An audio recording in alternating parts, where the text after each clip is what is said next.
Hello, I'm Curt Whitesell, and I want to welcome you to the coolest, most informative podcast in the Westfield, Indiana area. What's Up Westfield? What's Up Westfield is a local chat fest to dig deep into politics, development, who's doing what, and anything else we can fit into 45 minutes of fun online. If you have a topic or an interest in being an amazing guest, please reach out to us, and we'd love to hear your ideas. My guest today got her start in sales fresh out of Indiana University, but chose to raise her family with her husband in Westfield. Today, we're going to talk about how she works hard to help put on events to raise money for Heart and Soul Clinic in Westfield and some of the neat services they offer. As we know, nonprofits need a driving force like this behind them, and they're lucky to have her on board. Please welcome Jen Vroorman to the podcast.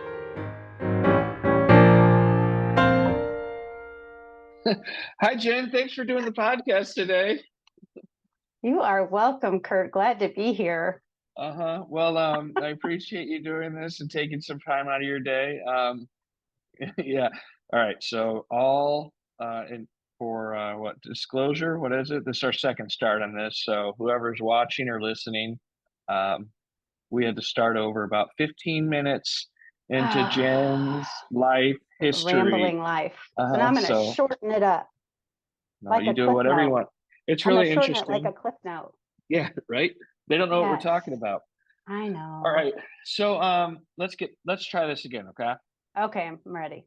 So Jen, thanks for doing this. Why don't you start by telling us who you are, where are you from, where you grew up, what you do, things like that. Give us the personal side of Jen real quick so that we know who you are. I live in Westfield. I'm married to Stan Vroorman. I have two kids, Anne and Jack. They are 25 and 22.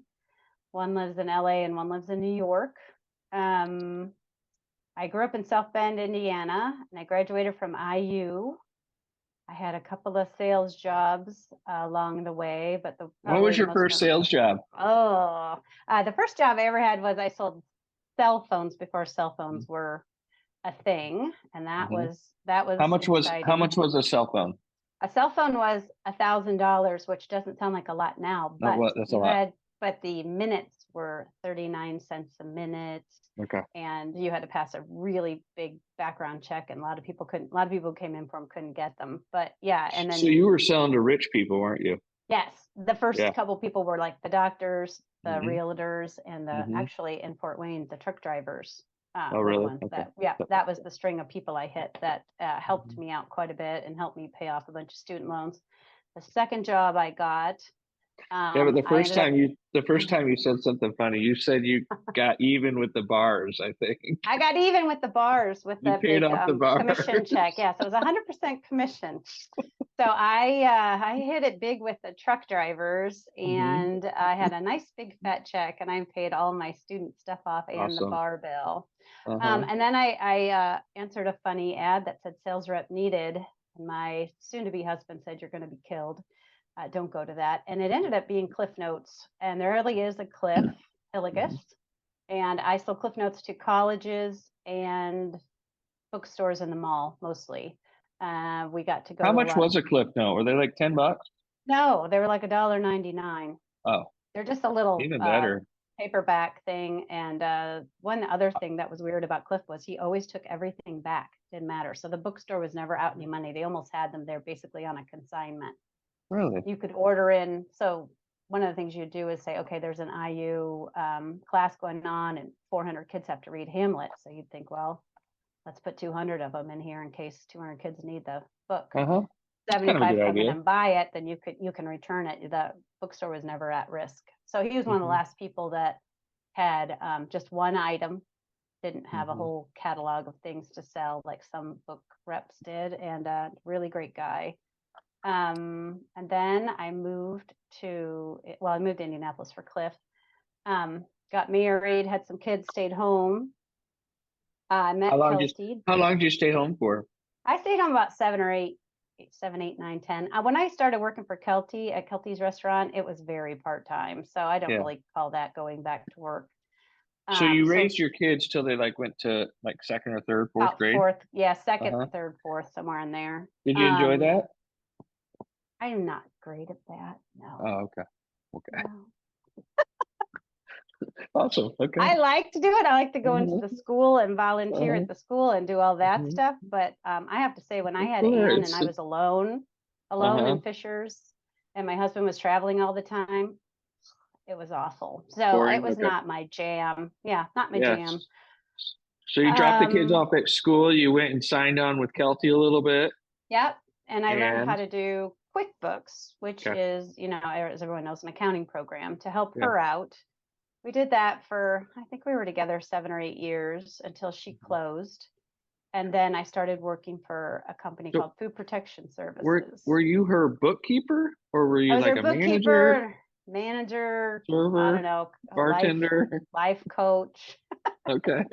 We Whatever just she kind needed of that tried to day. get through, yeah, whatever she needed Mhm. that day. Pick her You know daughter up something from about the I should do a podcast with Kelty because something about Kelty, um, her timing was off in Westfield. I know she did yes. well, Oh, but can you imagine if she was open today in downtown oh. Westfield? It'd Well, be when we were wonderful. trying to decide to close or stay open, Uh-huh. the lease was coming up again, which as a person does, they're gonna increase the lease. Yeah. But at the time, everybody just goes south. They go south from their home in Westfield to go eat at the time. They would go to Uh-huh. Carmel, downtown, whatever. They just never Yeah. thought of it was always this happy birthday place or lunch for a bunch of women, and they weren't coming in unless it was Christmas or Mother's Day or Yeah. Sunday. Well, there's a lot of other days to the week. So they kept saying they were going to widen 32. Every minute they were going to widen. Today's the day. So Mhm. we were really on the fence about it. And I just said, you have one orange cone Mhm. outside. You're going to hear all the complaining about the parking. There's no Mhm. parking. There's no this. There's no that. Mhm. And honestly, we were robbing Peter to pay Paul quite a Yeah. bit here and there just to get through. And then Mhm. some months would be great. And then, it's restaurant business, rob Peter to pay Paul. And I just said, Yep. this is just too much of a struggle. Yeah. And that But the today city at the time wasn't helping. she would be an absolute destination. She would have Oh, been because we don't today. have a restaurant like that here, No. No, it's honestly. wonderful. So No, yeah, we're yeah, sad to see that go. yeah, it's a bummer. But yeah, so now I just do bookwork for a company. Food Protection Services was bought out by Ecolab, Mhm. and I stayed on with them, and I do bookwork. And the person who owned Food Protection Services, John Miller, is a local person, and when he sold to Ecolab, he happened to be at a fundraiser I was doing. My very first fundraiser for Heart and Soul was bingo. Mhm. He came with his family. Everybody had a good time. The next day, he says, "I'm selling out to Ecolab," and I thought, "Oh crap, I'm gonna lose my job. I'm happy for you. You're a Yeah. bazillionaire, but I'm out." Yeah. So for some reason, it just hit me wrong, and I thought I can't even smile and go, "Yay!" I was like, Mhm. so I went in my office, and he comes in. He's like, "What is wrong with you?" Because we do a lot of pranks on each other, so he could kind of Mhm. say what the Yeah. H. So I'm like, "It's all right. I'm happy for you. You're gonna lose your job." Mhm. And he said, "Where was I last night?" And I'm like, I always did this. "I don't know. You're dumb." And he goes, "No, where was I last night?" I go, "Bingo. That place, the place is living in a crap hole." So they used to be downtown Westfield Mhm. near Pennsylvania Street, I think. I don't know. I wasn't too involved at that point. He said that the the spot next to us in our little office complex is available because somebody is not paying the lease. They were gone already Mhm. and they weren't paying the rent. He said, "If you would quit crying, I'll move them over here." I was like, Oh, I remember that. Okay. Yeah. "Okay." Yeah. At the time it was Danny was Uh, the director. So I called him and he's like, "Yes, I've looked at those kind of buildings, strip malls don't work, blah, blah, blah." And they had just yeah. bought we have a mobile clinic. It's an RV. Yeah. And I said, "Hey, this guy's got money coming out his pockets right now. Like he might just pay the RV off. It's I don't it's a know. good Just time get to get them, over right? here. Just come on over. Let's just look at it together." So once he got in there, he's like, "Oh, I don't know." And I said, "I'd help paint. I don't know, whatever we got to do." The biggest thing was trying to, at the time, they had just put a dental chair. It was an old house. They put a dental chair in the porch. Ugh. Uh-huh. And he's like, running the water to these things is just horribly expensive. And we just did it, blah, blah, blah. And John's like, "I don't care. I'll pay for it. I'll pay for it. I'll pay for it. I'll pay for it," which was just awesome. So we have I think we have 3 working dental chairs in the back, which used to be the garage. Mm-hmm. It took quite a bit of finagling to get the water and all that stuff run there. We painted, we put tables in and everything, and it's a functioning clinic to this day. So that was 5 years ago, almost 5 years ago, that he moved the clinic. So let's go there. back here. We are way far ahead right now. Now we're too far. Yeah, but you did great. Thank you for telling us about yourself. So, you are working for Food Protective Services. Yeah. And at the same time, you were volunteering with Heart and Soul Clinic. Right, but just already. Just the fundraising part. I don't do any. I'm not a medical person or anything like that. They just How did funds. you find out about Heart and Soul? Heart and Soul. I went to used to have a tea party at IMMI, and I went to that once, and also they were having like a drive to get some people on the guild. I was not able to attend. They had it at Peace Water Winery. Okay. And Joanne Edwards was there, and a friend of mine, Angie Bell, was there, and she came back and she said, "Oh my God, they need someone to help them out. You'd be perfect for it." And I thought, And the weird thing was, Joanne's grandson worked with my husband. So it just like this weird, like 17 degrees of separation. So somehow I ended up meeting with Joanne. And that's when I said, okay, I love your tea party. It's fun. I'm not a big fan of going somewhere on a Sunday and getting dressed up and having no alcohol. Yeah. So if you would like to do something, I'll do it, but I have to have jeans on and there has to be. She's like, I don't care what you do. We just need money. So that's the first time I ever did bingo. We did it at Woodwind. Okay. Deb Honeycutt was nice enough, who's on WFMS, to call it for us because she lives here in the area. And we had a fun night, and at work, people think that's funny. Did you know much about Heart and Soul at that time? Were you involved a lot? No, I didn't. I knew Zippo. All I knew was that they help the uninsured. And I mean, I had gone to the clinic, the old house that they had downtown, and it was sad, that people had to go in there to get any kind of health care. I remember coming home to my husband going, can you imagine if you have a big cut on your arm?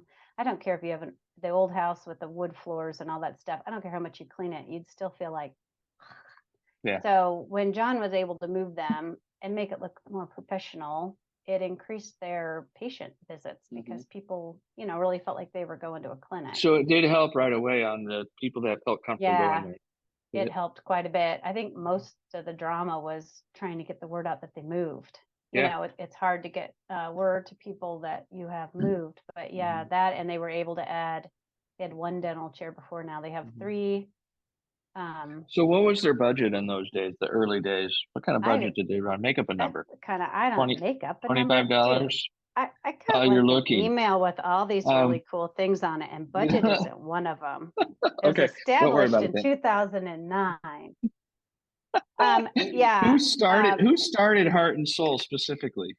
Sandy Kirsch was the originator of Heart Soul. Sorry, I dropped something in this whole thing here. So this is a hard podcast. I know. Sandy Kirsch. Why did she start it? She's awesome. She's awesome. Do you know how she started it?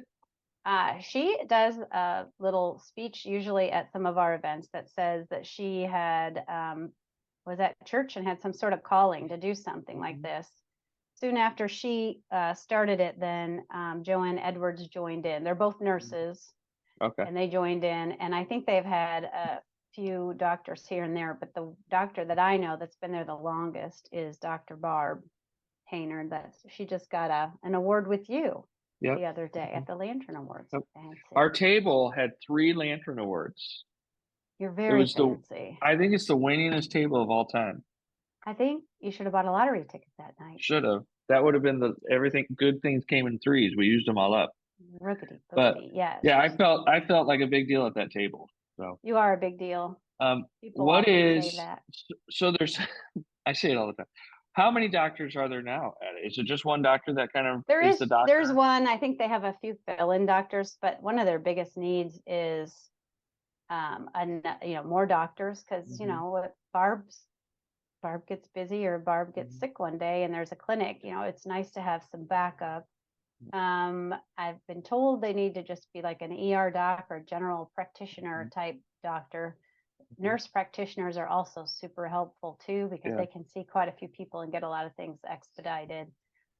So who uses, tell us, let's talk about the process of Okay. Heart and Soul. Who uses Yep. it? How do they use it? And what is it accomplishing kind of thing? Well, So this is part of the stuff that I might not know so much stuff. So Lisa Craig is the director. mhm. If I say something wrong, sorry, Lisa. Nobody Um, listens to this, don't Nobody worry. listens. That's awesome. So this year in 2022, they had 585 patients, but they did 1,554 visits. So some of those Mhm, patients come back. mhm, This is something that is not verified, but when I've been at some of our events, I do know that some clinics will not see you for a chronic condition. okay. So if you have something that needs to be seen more than once a year for something that's going to be ongoing for the rest of your life, like Mhm, heart disease or diabetes or yeah. something, they will see you. Which is cool that they try to get you the care you need. Mhm, I also know that there are doctors in the area that once something goes off of what Barb's feels comfortable with, Dr. Barb feels comfortable with, she can try and get them appointments at other doctors around town. They mhm, might see them before office hours or something and try yeah. to get them the help they So need there too. is this for the uninsured? Is it for as a supplement to insured? Is it what do you Um, see it as? well, my elevator speech used to be uninsured and underinsured. And then Okay. I used to have this whole thing I went into and it would just wow you. And then I found Oh, out nice. recently that Oh, underinsured is a very tricky word. okay. Um, some people feel underinsured because they have a $10,000 deductible. Some people feel underinsured because they have any deductible. They got to leave room for those people that are really not insured at all.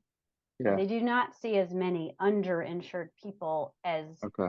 my elevator speech was doing. So Uh-huh. I'm leaving it off now because it makes me uncomfortable because somebody will say, oh, I hate my insurance, so I'll go there. Well, Uh-huh. you're insured. You Yeah, got to leave room for people I that see. really, really need it.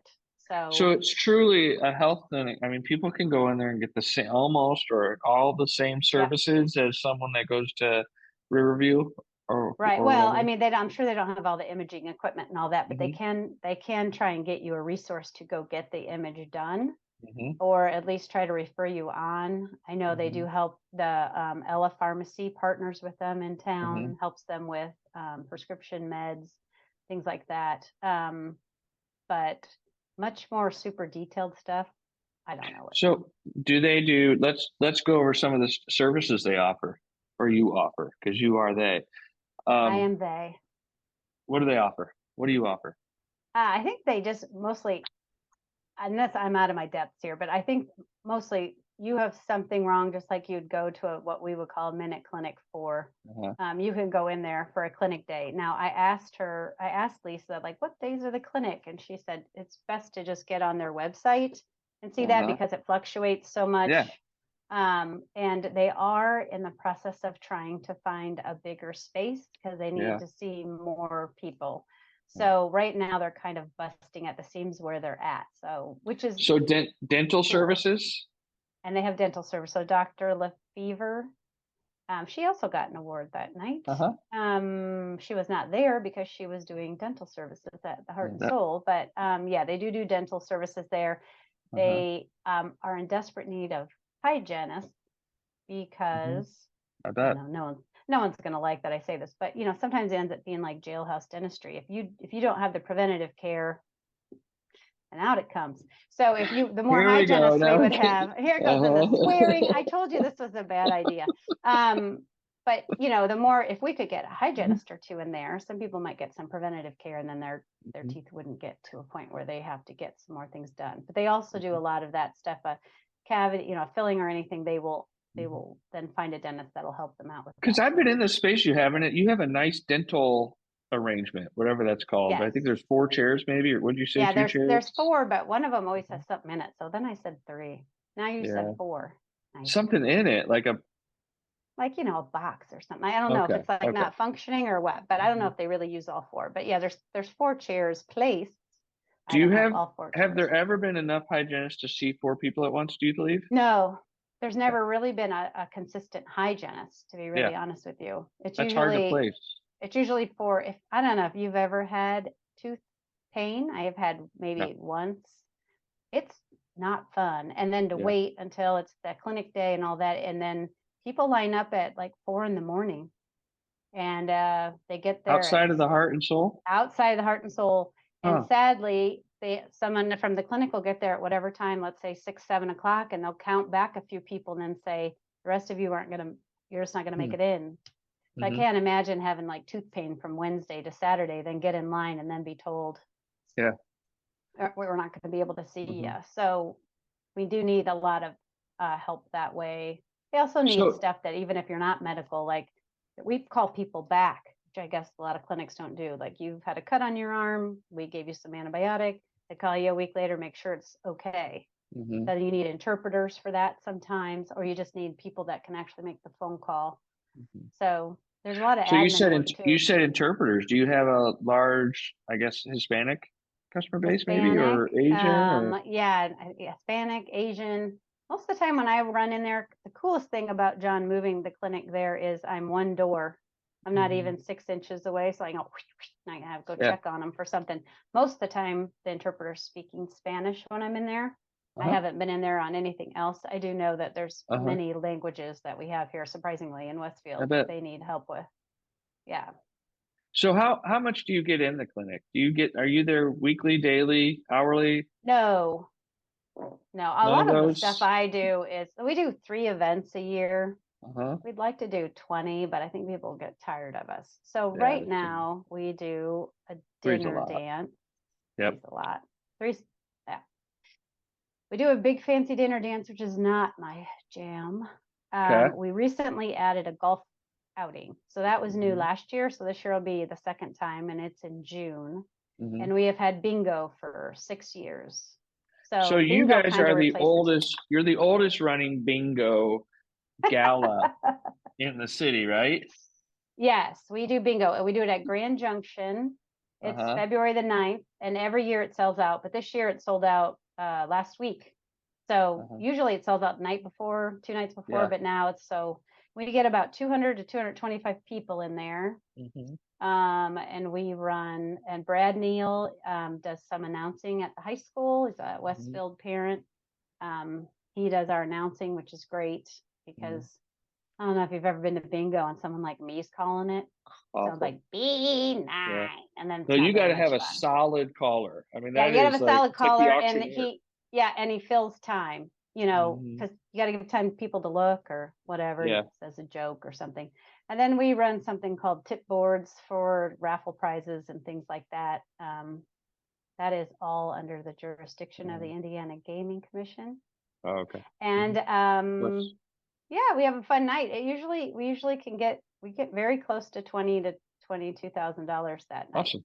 So let's say you raise $22,000. What's that money go to? You get a commission off that. You're a salesperson, so you get a commission, right? I wish. Now, what does that money go to? I'm guessing it goes towards.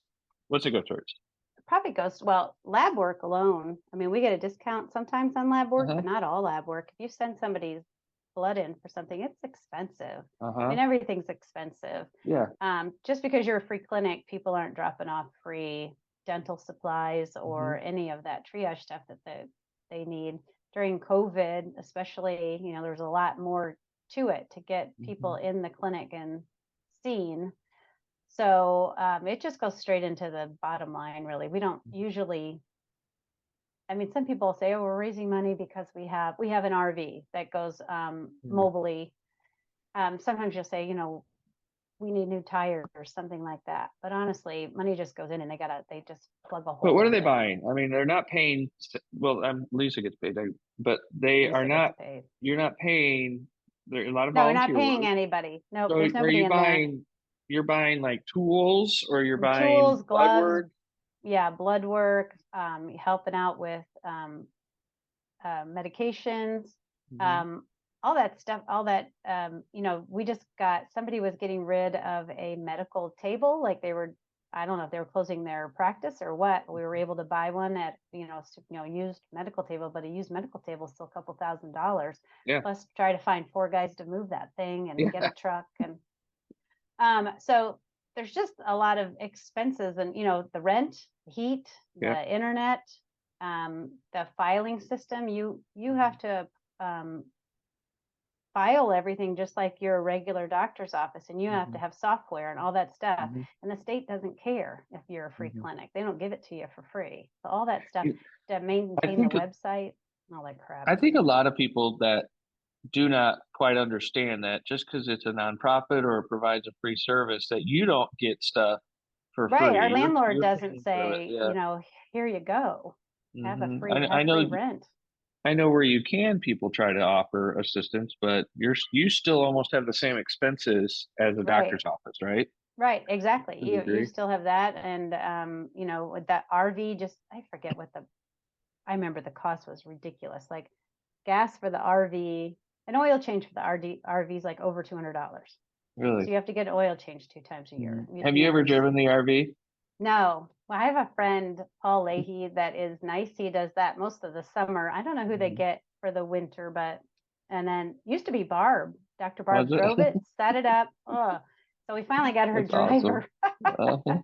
But there's 18 tires on that thing. Yeah, there's tires. There's all sorts of crap that just to get that thing where it needs to go, so people can get some health care if they're challenged with transportation. They usually set up near a food bank, because if you're coming for food, then you have a ride, and it's one more opportunity. So what do they do what can they offer at a food drive or whatever? Not a food drive, at a food bank. What kind of services can they offer? I mean, I think they're obviously a little more limited at that. Yeah. I would think it'd be more like I have a horrible cold that hasn't gone away, or any other kind of minor thing. But, as you well know, I mean, I have insurance. I'm sure you have insurance. It still costs if your kid gets I'm strep throat, it still underinsured. costs you. You're underinsured. You still can't come. We put your face, like a picture of you at the front. Don't. Not allowed. Yeah. Not allowed. Don't believe him. Yeah, that kind of little minor triage stuff. Or sometimes, people are just looking for a resource, and then they can talk to somebody about, how do I get in line to be in the clinic, or how do I get some dental health, or they're then trying to launch mental health clinic also, which is very hard to do. Why is that hard? Find professionals that will volunteer their time to do it. And in the way we have the clinic set up now, they do have a room that you could go into. You'd kind of be sitting in a room with a medical table, which isn't like that cozy feel when you want to go in and have some mental health issues resolved. So that's another reason why they are looking for a bigger venue. Is the mental health part not something they could just do remotely? I don't think the person receiving the mental health always has access to a computer. Okay, gotcha. And to internet. And so you're having to accommodate a lot of things, a lot of shortcomings, if you will. A lot of things that you don't think about, because we take them all for granted. So, do families come, or is this do whole families come? Yeah, whole families come. For a little while there, it was before COVID, we did even have a few things where I could, somebody might reach out to me about, I have, this size kid clothing, or I have this and that. Do you have a family? We do we don't do that normally, but sometimes a family will pop in somebody's head, and I can get them a couple things for them. But yeah, whole families do come to the clinic. Yeah. When we were kids, they also do kindergarten shots. What's that called? Something. Kindergarten shots. Like get you ready for school. Oh. What vaccinations and stuff? Yeah, that's it. I don't know what it's called. It is called the vaccination. First steps. Yeah. So they can come for that kind of stuff too. They'll have like the mammogram mobile comes, and that usually fills up. Also, they have that parked in the parking lot. I think that's it. They have had a few blood drives, but yeah. So you have 3 events a year. And there's no way that does 100% of your funding. I know that would be the goal, but so how do you get funding? Do people write little checks, or do people write big checks? People write little checks. Lisa writes for grant money. Grant money brings in more than what our little events do. But our little events, everything helps. Everything helps just like when we're having a raffle right now for bingo, and normally people just buy raffle tickets at the bingo, we pull the prize, yay. And I said, okay, let's make it, you don't have to be present to win. So maybe I could sell $1,000 worth of them before we get there. And then actually, because every dollar helps. So you just got to keep thinking of how you can make the event you already have, go up a little bit. More profitable. Then, right. And then Lisa's constantly trying to find a grant or something that we would qualify for. And she is in charge of trying to write and apply for any grants that we could get. So do you have support from like local churches, corporate businesses? Do companies support you much? There are some companies that support. We have a wall in the clinic. I'm trying to think of some of them, but a Boy Scout made for their Eagle Scout project, made something so that we could put a plaque for somebody who's given a certain amount of money, or a business that's given a certain amount of money, which is really nice because there's quite a few people out there that do give consistently. I think the one that hits me is Dr. Barb works there. She doesn't get a penny, and she always is one of the bigger sponsors of our gala. Like, cool. Very generous. You're generous to a You're the biggest volunteer. You give the most. Yeah, that's awesome. Exactly. That and the Miller family, when they moved and they remodeled and they paid the rent and utilities and stuff for almost 5 years to get them going, so they could have time to gather enough money to start paying that stuff on their own. Yeah, two really big ones. But I do like your bingo. I know a couple other organizations that I'm involved with. They do the bingo now because, I don't like the big. So the yellow tie ball, for instance, it's a wonderful cause, but I don't have a dress outfit. No, I don't like any dressed up. You know what I mean? And it's expensive just to get in the door. Right. That's fine. It's a fundraiser, but and I do it every year. I'll always do it, right? But to have options like bingo where someone can come and play and you raise some money casually. And I think that's important to have same with the dinner on Union that we work on. It's expensive.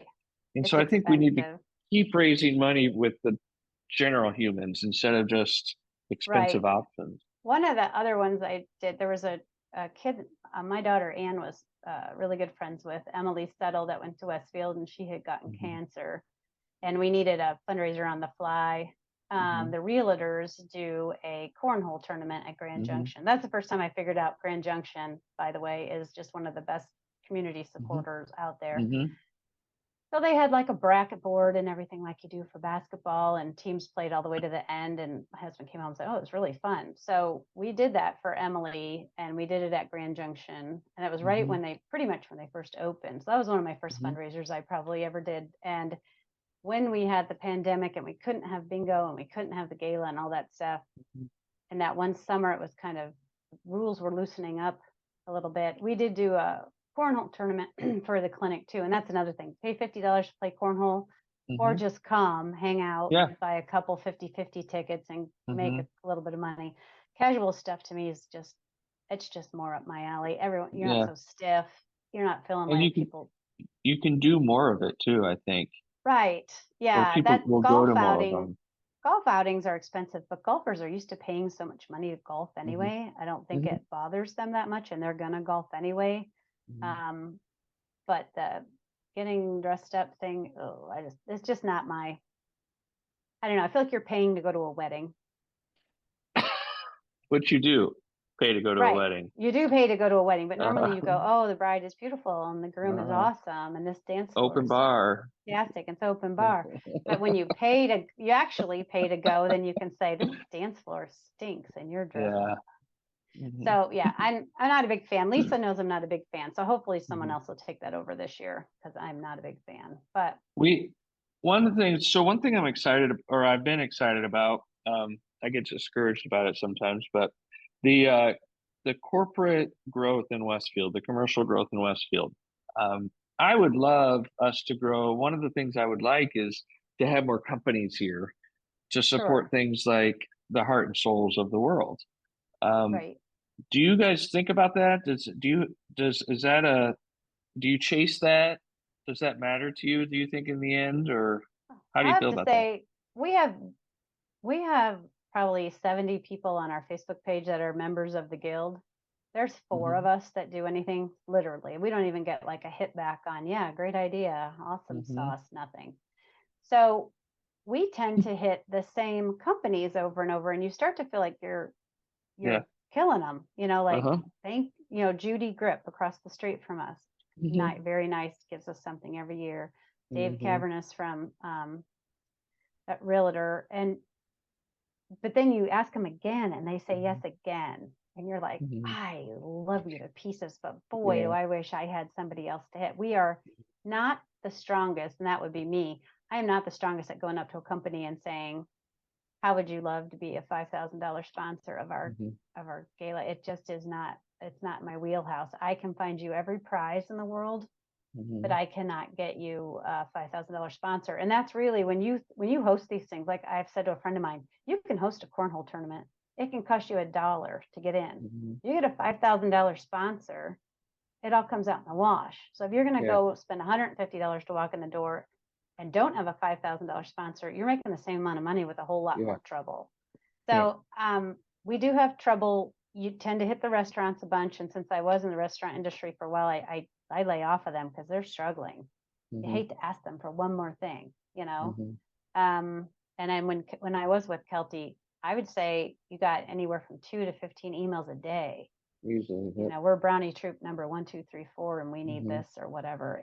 It's a lot. So a bigger company here in town that could support small nonprofits. And I'm not saying, all the little restaurants and accountants and realtors all want to help out, but you're right. It's bleeding. At some point, come on. It's hard. It's too much. Kelty used to say yes to everybody. So one year, I forget what year it was, I said, this is your year of no. Say it with me, no. So you just have to say no sometimes. I'm really sorry, but I'm robbing Peter to pay Paul here. So it would be great if we could find a big corporate sponsor. Right now, we do not really have a great big corporate sponsor in the works. What's the annual goal for Heart and Soul on Money? What do you need? $500,000, 200 grand, 50 grand? All I know is what she asked the guild. So I told her, you have to start asking us what you want us to cover. And then I tried to shoot for it. So this year it was like 150. I don't know. The thing about having those expensive dinner dances is it's expensive. So your ticket for $150, a lot of that gets eaten up by the venue. You have to have really super fabulous prizes and some sponsors. So that is the bigger ticket item that brings in the most money. I'm hoping golf can grow, because at some point bingo can't grow. Place is only so big. No one's going to pay some crazy amount of money to play bingo. So we try to come up with about $150,000 just from the guild. But like I said, if there's anybody out there that would need something to volunteer at, I need people to help me with that kind of stuff, because it's a lot for 4 people to try and run 3 events in a year. It is. So, but the bingo's still your largest. Dinner, Bingo's dance, the most fun. It's most fun. Golf is the one you're trying to grow a little bit. Right. It's new. Yep. The how can we help grow that? What would be something cool to get that going? Well, last year we didn't even fill I forget how many foursomes they wanted. 8, I would assume 18 foursomes. So we got to 16. So first of all, we're hoping to fill it, or maybe go over that. The sponsorships are really what drives that also. If you had a whole sponsor, something like that, we probably had about 5 or 6 holes were sponsored. There's 18 holes, more sponsorships. So last year we just kind of ran it lean and mean, like let's just have a golf outing and not make it too gobbled up. This year I think we're gonna maybe put some silent auction items out there or something, but that just adds more. I wish I do a lot of golf. I'm in real estate, so I do all that stuff, right? I do all the outings, all the events. I wish there was a 9-hole golf outing, because an 18-hole golf outing is like 3 days worth of my time. Oh, I know. I had looked into Top Golf because that seems like more fun, but it is really expensive too. And then you've got to have people drive all the way to Fishers to do it. So then that just doesn't seem like you got to get home. Yeah, no, I do not golf either. But we were going to have a putting contest or something for the people who Uh-huh. didn't want to. I'm like, no one's going to come all the way out there to putt 3 times. Yeah. No. They might. Or putt, maybe go to birdies or something, do Mm-hmm. something more famous. At least I would like to add one thing, either add one thing and pull one thing. But we Mm-hmm. do not have a family event. Yeah. But that would be not a moneymaker. That would just be for the patients and their families, like have a Uh-huh. little carnival type thing. We would love to do something like that, but it takes money. I mean, Yeah. wouldn't want to make money that day, but you also don't really want to lose it You either. don't want So to we lose don't have money. it to Yeah. lose. Yeah. So So something what, like that would be great. how can people get involved in the clinic? Well, you can volunteer at the clinic, and all the volunteering doesn't really have to be done at the clinic. Like I said, they might Mm-hmm. give you a list of names to call back and say, how are you doing? How are you feeling? Is your situation getting better or worse? There's Mm-hmm. admin responsibilities, and of course, all the medical stuff. We'll take anybody, nurses, nurse practitioners, Mm-hmm. doctors. We always need that, hygienists, dental health. Um, and you can just give. You can go to the website and hit the donate button. Um, you can buy a raffle ticket off me because I Mm-hmm. told those people I was going to sell a bunch. So, Kurt, you're going to have to buy I mean, some I now gotta because write you're around. stuck. You're I feel like I stuck on bought my them. way into this podcast. Oh, It's like a wedding. yeah. It's like buying my way Like into a wedding. tying your way into a wedding. But yeah, that is it. I mean, I think some people don't, sometimes I'll go to a function. They don't even know we have a free clinic in Westfield. I don't know Mm-hmm. that we do the best job at getting the word out that we even have a clinic here. So just awareness too, that there Mm-hmm. is a clinic and somewhere you can go um, to even just get a resource for somewhere else to go if you had to.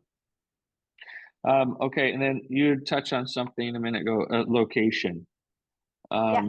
Why do you want a bigger location? Well, according to Lisa, they were we're kind of at max capacity, and if we had more rooms, we could see more people. Um, that also would include you have to get more medical staff too. But she Mm-hmm. feels like if we had more room, we could get. It's kind of the chicken and the egg. If you had a little more room, and the doctors weren't tripping over each other, another doctor might volunteer and not feel like Mm-hmm. it's not Oh, I working with see. enough room. So yeah, she's looking to find a bigger space. I Mm-hmm. don't know if you know any realtors. Mm-mm. Not any good ones. So Uh, the why? Let me ask you a question. Why hospitals? So like Riverview, for instance. yeah, Um, I'm sure they have some sort of. If you walk in and you need help, they're going to provide care for you. sure, Um, but I think they're going to send you a bill, and I'm sure a lot of them are probably nonprofits anyways, and at some point it gets written off. But right. why don't places like Riverview and maybe they do, grab someone like you to offer that service, and then they support you for that? Because Well, the cost you can provide that for has to be a fraction of what the cost they can right. provide it for. There was a time like when Joanne and Sandy were trying to go around at the beginning, they did have some sort of statistic, and I don't know what it is, but let's say you walk in and you are uninsured and you need medical help and you go into the Hmm. emergency room, Hmm. you get a bill in the mail for $500 and you're never going to Hmm. pay it and they're going to write it Yeah.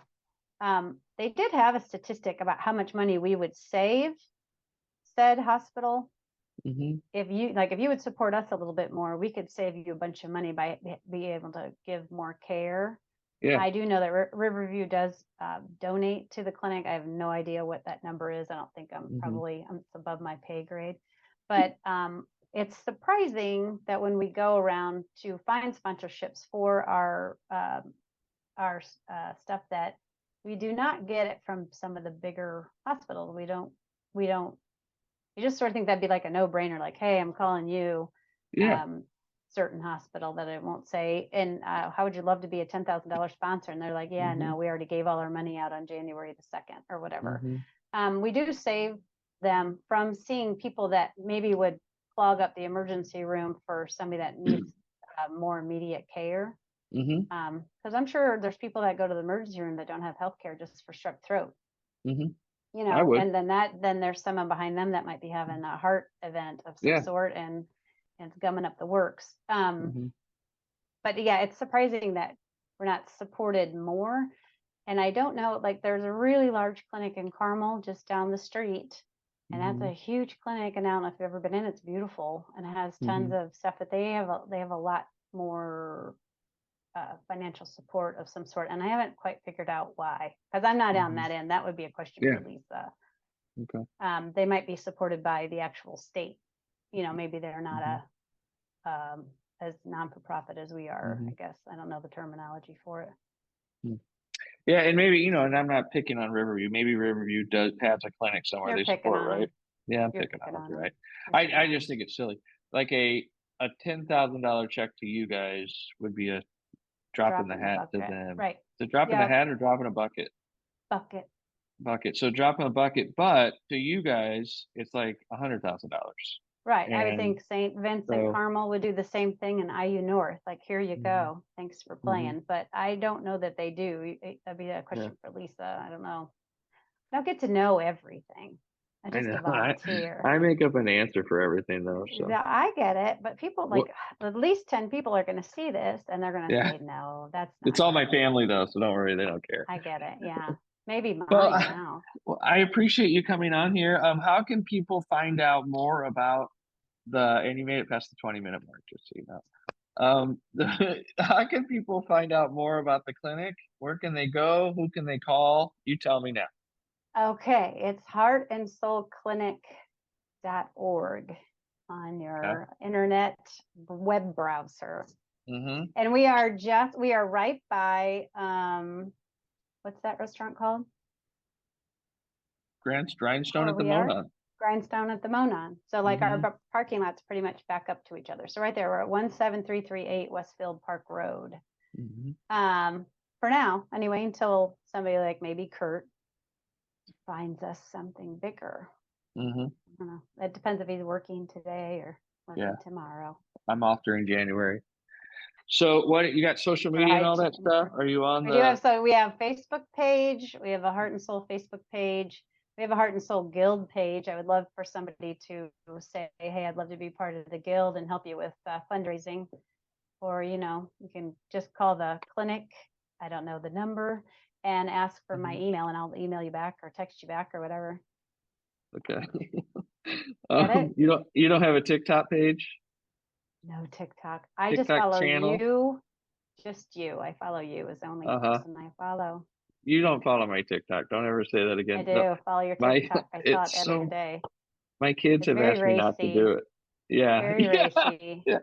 My kids have asked me not to do TikTok. They said, now I can't do anything on social media. I have a kid at Hulu, so anything I do, any post, anything, she's like, yeah, because they do it right naturally.